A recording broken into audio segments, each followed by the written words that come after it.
मेंढक जब भी किसी के घर में जाता, लोग उसे पिछली टांग से पकड़कर घर से बाहर फेंक देते हैं। इसी वजह से परेशान मेंढक एक घर के आंगन में बने छोटे से मंदिर के सामने पहुंचकर शिकायत करता है।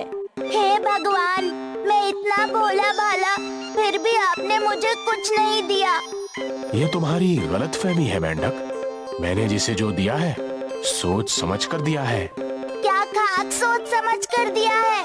इतना खतरनाक नाग भी मनी देता है, मोर भी अपने खूबसूरत पंख देता है, हाथी अपने दांत देता है, यहाँ तक कि मामूली कीड़ा भी रेशम देता है, पर मैं कुछ नहीं दे सकता, इसलिए मेरी कोई वैल्यू नहीं करता। तुम्हारे हिसाब से तुम्हें क्या देना चाहिए? अरे मेरे गले में गोटी है, उसकी जगह डायमंड ही रख देते। जब भी बोलता डायमंड निकलते तो लोग मेरी भी वैल्यू करते। ठीक है, अगर तुम्हें इसी बात से तुम्हारी वैल्यू बढ़ती दिखाई देती है तो जाओ, तथास्तु। आज से जब भी तुम टर्राओगे मुंह से डायमंड उगलोगे।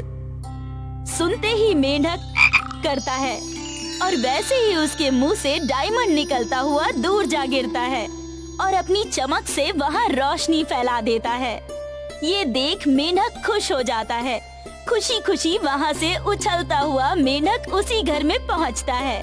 देखो पापा, इसे दिन में आपने उठाकर फेंका था ना, रात होते ही ये फिर से हमारे आंगन में आ गया। अरे अब की बार इसे ले जाकर दूर गटर में फेंक आता। अरे ये चमकदार पत्थर। जी, ये तो ओरिजिनल डायमंड है। अरे हाँ, काश ऐसे ही 10-12 डायमंड हो जाए तो मैं भी डायमंड का नेकलेस बनवा लूं। सुनते ही मेंढक बार बार करता है और उसके मुंह से डायमंड ही डायमंड निकलते जाते हैं। सभी चौंक जाते हैं। बीवी सारे डायमंड उठाकर गिनती है और खुशी से कहती है, वाह, ये तो पूरे 12 डायमंड हो गए जी। मैं तो डायमंड का नेकलेस बनवाऊंगी। ए जी, इस मेंढक को आप फेंकिए मत, यही रहने दीजिए। सुनते ही खुशी से मेंढक फिर करता है और फिर एक के बाद एक डायमंड निकलते जाते हैं। अरे मम्मी, ये मेंढक तो जितनी बार बोलता है उतनी बार डायमंड उगलता है। मम्मी, हमें पैसे दो, हमारे कंचे खत्म हो गए हैं, खरीदना है। सुनते ही मेंढक करता है और उसके मुंह से डायमंड पे डायमंड निकलते हैं। गोल गोल डायमंड देखकर बच्चा कहता है, अरे वाह मम्मी, ये डायमंड तो हमारे कंचे की जगह काम कर सकते हैं, देखो। कहता हुआ एक डायमंड कंचे की तरह दूसरे डायमंड को मारता है। ये देखकर माँ कहती है, हाँ जी, इसे घर के अंदर ले चलो। आज से ये हमारे घर में मेरे साथ मेरे बच्चों की तरह रहेगा। कहती हुई उसे गोद में उठाकर बच्चे की तरह प्यार करने लगती है। मेंढक और भी खुश हो जाता है। घर में लाकर सभी मेंढक का बहुत अच्छी तरह ख्याल रखते हैं। अब मेंढक डायमंड उगलता जाता है और वो लोग डायमंड बेच बेच कर अमीर बनते जाते हैं। एक दिन उनका पिकनिक पर जाने का प्लान बनता है। मम्मी पापा, मेरे सारे पैसे वाले दोस्त वेकेशन पर जाते हैं। हाँ, अब तो हम भी पैसे वाले हो गए हैं। चलो ना, ओवरफ्लो झील के किनारे पिकनिक मनाने चलते हैं। हाँ, क्यों नहीं। चलो, अपने साथ मेंढक को भी पिकनिक पर ले चलते हैं। अगर पैसे कम पड़ गए तो इसकी ड्राउ हमें बचा लेगी। ये! वो मेंढक को भी एक छोटे से बास्केट में बिठाकर झील के किनारे पिकनिक पर ले जाते हैं, जहां मेंढक भी बच्चों के साथ उछल कूद करता पिकनिक मनाता है। अंधेरा होते ही फैमिली खाने को बैठती है। मेंढक एक तरफ बैठा उन्हें देखता है। तभी अचानक झील में से एक भयानक नाग बाहर आता है। मेंढक को देखकर उसके मुंह में पानी आ जाता है। वाह, बड़े दिनों बाद कोई तगड़ा साफ सुथरा मेंढक खाऊंगा, वरना मेंढक के साथ लगी मिट्टी मुंह का स्वाद बिगाड़ देती है। और वो फुफकारता हुआ मेंढक की ओर बढ़ता है। इतने बड़े नाग को फुफकारते हुए आते देख सारे इंसान डर जाते हैं। अरे बाप रे, इतना बड़ा नाग! बचाओ बचाओ, मम्मी पापा! अरे अरे भागो! अरे मुझे भी तो कोई बचाओ! पर नाग के डर से सभी वहाँ से भाग खड़े होते हैं। ये देखकर मेंढक घबरा जाता है और बचने के लिए चीखता हुआ वहाँ से भागता है। चीखने की वजह से उसके मुंह से डायमंड निकलकर आसपास गिरते हैं। ये देखकर कोबरा उसके डायमंड के ऊपर से सरसराता हुआ आगे बढ़ता है। बाप रे, ये तो लगातार मेरा पीछा ही करता जा रहा है। क्या करूं? कैसे बचूं? चीखता, डायमंड उगलता, उछलता हुआ मेंढक आगे आगे और नाग पीछे पीछे आता है। उछलता हुआ मेंढक मिट्टी के अंदर बने एक छोटे से होल के पास पहुंचता है। ये होल ही मुझे नाग से बचा सकता है। अंधेरे में उसे पता ही नहीं चलेगा। और होल में घुस जाता है। तभी नाग उस होल के पास पहुंच जाता है और सोचता है, यही तो भाग कर आया था, कहाँ चला गया? जाएगा कहाँ? उसके टर्राते ही डायमंड निकलेगा और उसकी चमक से मुझे पता चल जाएगा वो कहाँ है। बाप रे, ऐसे तो ये मुझे पकड़ ही लेगा। या मैं जहाँ भी छुपूंगा ये जान जाएगा कि मैं कहाँ छुपा हूँ। मुझे अपने टरटराने की आवाज को बंद करनी होगी। वो घबराता हुआ अपने गले को अपने आगे के पंजे से सहलाता है। तभी गला दब जाता है और उसके टरटराने की आवाज निकलती है। आवाज निकलते ही उसके गले में से एक डायमंड निकलता है। डायमंड की रोशनी से नाग समझ जाता है, ओह, तो वो इस होल में छुपा है। अरे बाप रे, डायमंड की वजह से तो मेरा नाग से बचना मुश्किल हो गया था। बिना डायमंड के तो मैं अंधेरे में छिपकर नाग से बच सकता हूँ, पर डायमंड हो तो मैं नहीं बच सकता। अच्छा हुआ कि ये सपना था। मुझे कुछ नहीं चाहिए भगवान, सच कहा था आपने। आपने जिसे जितना दिया है सोच समझकर बराबर ही दिया है। एक घने जंगल के पास एक गांव था, सोनपुर। सोनपुर में महेश और उसकी पत्नी जया रहा करते थे। अरे महेश, कभी लौटा रहे हो मेरा कर्ज? जल्दी ही सेठ जी। जैसे ही पैसे इकट्ठे होते हैं तो सीधा आपके पास आऊंगा। ठीक है, मैं इंतजार करूंगा। महेश की पत्नी को सेठ से बहुत परेशानी थी। अरे ए जी, आप और कितना ब्याज देंगे इस सेठ को? जितना कर्ज इससे लिया था उसका तो दुगना दे चुके हैं हम। पता नहीं, ये सब मेरे पल्ले नहीं पड़ता। मुझे तो बस इतना ही पता है कि अगर हमें इस घर में रहना है तो हमें सेठ जी को पैसे देने ही होंगे। ठीक है। एक बार की बात है, महेश ने जंगल में एक बड़े पेड़ का सौदा किया। उससे काफी अच्छे पैसे मिले। जब वो घर लौटा, अभी जाकर ये पैसे सेठ जी को दे आता हूँ। अरे अरे, सब पैसे उनको देने की क्या जरूरत है? आधे हम रख लेते हैं। पर क्यों? क्यों क्या? मेरे बदन पर एक भी जेवर नहीं है। कम से कम इन पैसों से मेरे लिए बाल ही खरीद लो। पर अगर सेठ जी को पता चला तो वो गुस्सा करेंगे। उन्हें कौन बताएगा? ठीक है, मैं बाली खरीद कर लाता हूँ।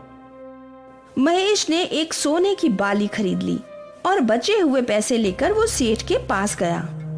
अरे वाह वाह, आज तो तेरी कमाई अच्छी हुई है।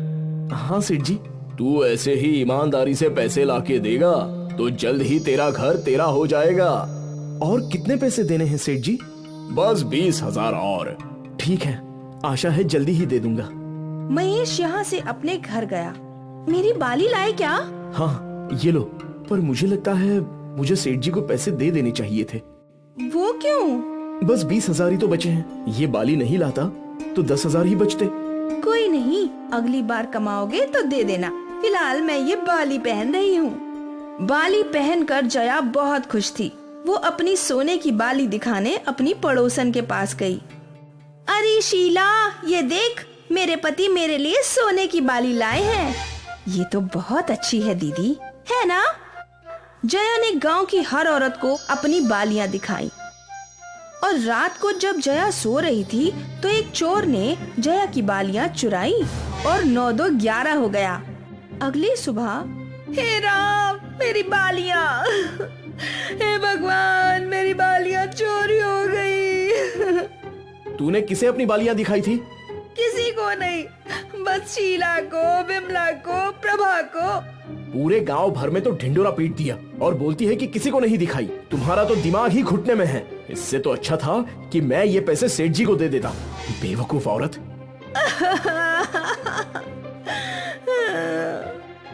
जया के मन में कोई भी बात नहीं रहती। वो हर बात फैला दिया करती थी। अगर उसके घर में कुछ अच्छा पकवान भी बने तो सारे गांव को पता चल जाता था। अरे महेश भाई, आज तुम्हारे घर पे खीर बन रही है, हमें नहीं बुलाया? भाई, अब तक तो मैं घर पहुंचा भी नहीं हूँ। मुझे कैसे पता कि क्या बन रहा है? हमें सब पता है, जया भाभी ने बोला। महेश तमतमाता हुआ घर पहुंचा। पूरे गांव को बता दिया कि तुमने खीर बनाई है। इसमें क्या गलत है? बनाई है तो बनाई है। अरे बनाओ तो खुद खाओ ना, दुनिया को बताने की क्या जरूरत? तुम्हारी इस आदत से परेशान हूँ मैं। कोई बात अपने तक नहीं रखती, सबका ढिंडोरा करती रहती हो। अक्सर महेश जया को डांटता भी था। एक दिन की बात है, महेश जंगल में लकड़ियां काटने गया था। वो एक बहुत मोटा पेड़ काट रहा था। तभी उसके पैर को कुछ चुभा। उसने नीचे मिट्टी कुरेदी तो उसे एक घड़ा मिला, सोने के सिक्कों से भरा। वाह वाह, मेरे तो भाग्य खुल गए। हे भगवान, तेरा लाख लाख शुक्र है। अभी इसे घर ले जाता हूँ। नहीं, महेश को जया की बेवकूफी याद आई। अगर मैं इस घड़े को घर लेकर गया तो जया सबको बता देगी कि घर में सोने का घड़ा है और सब कुछ चोरी हो जाएगा। नहीं, मैं ऐसा नहीं होने दूंगा। महेश सोचने लगा कि वो क्या करे। उसे एक योजना सूझ गई। महेश ने घड़े को वहीं मिट्टी में दबा दिया और उसके ऊपर एक पत्ता रख दिया। फिर महेश नदी के पास गया। नदी से उसने कई मछली पकड़ी। इन मछलियों को उसने एक पेड़ पर लटका दिया। फिर एक पेड़ पर उसने बहुत सारी रोटियां रख दी। पूरा पेड़ रोटियों से भर दिया और फिर वो अपने घर गया। जया, चलो मेरे साथ। कहाँ जाना है? मुझे जंगल में एक घड़ा मिला है जिसमें सोने के सिक्के हैं। घड़ा बहुत ही बड़ा है, तुम मेरे साथ चलो, हम दोनों मिलकर घड़ा ले आएंगे। हाँ, चलो। सोने के सिक्कों का घड़ा, वाह वाह। जया और महेश दोनों जंगल पहुँचे। जंगल पहुँचते ही जया का ध्यान उस पेड़ पर गया। हे राम, रोटियों का पेड़? हाँ, कल तो इस पेड़ से रोटियों की बारिश हो रही थी। ये कोई आम जंगल नहीं है, बल्कि जादुई जंगल है। थोड़ी दूर चलने के बाद जया ने वो पेड़ देखा जिसपे मछलियाँ लटक रही थी। मछलियाँ उगाने वाला पेड़? हाँ, इसे छोड़ो, आगे चलते हैं। कुछ दूर चलने के बाद महेश उसी जगह पहुंचा जहां वो सोने के सिक्कों का घड़ा था। उसने पत्ते हटाए। हे भगवान, आपने बिल्कुल सही कहा था। हाँ, पर अब ये बात तुम किसी को मत बताना। मैं पागल थोड़ी हूँ जो ये किसी को बताऊं। हाँ, वो तो मैं जानता हूँ। क्या मतलब? कुछ नहीं, चलो घर चलते हैं। दोनों घर लौटे। जया, जाकर कुएं से थोड़ा ठंडा पानी ले आओ।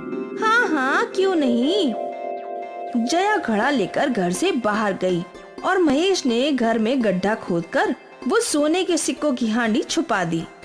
यहाँ कुएं पे जया को अपनी सहेली शीला मिली। क्या बात है, आज बहुत खुश हो। अब क्या बताऊं, हमारे तो भाग ही खुल गए। ऐसा क्या हो गया? हमें जंगल में सोने के सिक्कों से भरा घड़ा मिला है। क्या? तू किसी को बताना मत। हाँ, पर औरतों की बातें कभी रुकी हैं? शीला ने ये बात आग की तरह फैला दी। सेठ जी को भी ये बात पता चल गई और सेठ जी सारे गांव वालों के साथ महेश के घर के बाहर पहुंचे। अरे ओ महेश, ओ महेश, अरे बाहर आ। क्या हुआ सेठ जी? तुझे नहीं पता कि क्या हुआ? तुझे सोने के सिक्कों का घड़ा मिला है जो तू सारे गांव वालों से छुपा रहा है। सोने के सिक्कों का घड़ा? वो भी मुझे? ये आपसे किसने कह दिया? और कौन कहेगा? तेरी पत्नी ही सारे गांव वालों को बोलती फिर रही है। सेठ जी, मेरी पत्नी दिमाग से थोड़ी सी खिसकी हुई है। अगर झूठ लगे तो उसी से पूछिए। कि वो कब जंगल गई और क्या क्या हुआ। ठीक है जया, बताओ जंगल में क्या क्या हुआ। हम लोग जंगल पहुँचे। साधारण जंगल नहीं, जादुई जंगल। वहाँ एक पेड़ पर रोटियां लटकी थी, अद्भुत था। फिर हम आगे बढ़े तो दूसरे पेड़ पर मछलियाँ लटकी थी। और जब हम आगे बढ़े तो हमें वहाँ पर सोने के सिक्कों का घड़ा मिला, जो हम घर ले आए। सुना सेठ जी, अगर यकीन नहीं होता तो मेरे घर की तलाशी ही ले लीजिए। भोला, जा जरा घर में देख कुछ है क्या। सेठ जी के आदमियों ने घर की तलाशी ली, पर उन्हें कहीं भी सिक्कों का घड़ा नहीं मिला। अब तो आपको यकीन हो गया ना, मेरे पास कोई सोना नहीं है सेठ जी। अगर होता तो मैं आपका कर्ज नहीं चुकाता। वो तो है। सेठ जी के साथ सारे गांव वाले चले गए। उनके जाने के बाद महेश के चेहरे पर मुस्कान आई। अब आराम की जिंदगी जीऊंगा। कम से कम अब कोई जया की बातों पर यकीन तो नहीं करेगा और मेरा सोना सुरक्षित रहेगा। अरे सुनिए, ये सब असली में हुआ था ना, तो लोग मेरी बात क्यों नहीं मान रहे?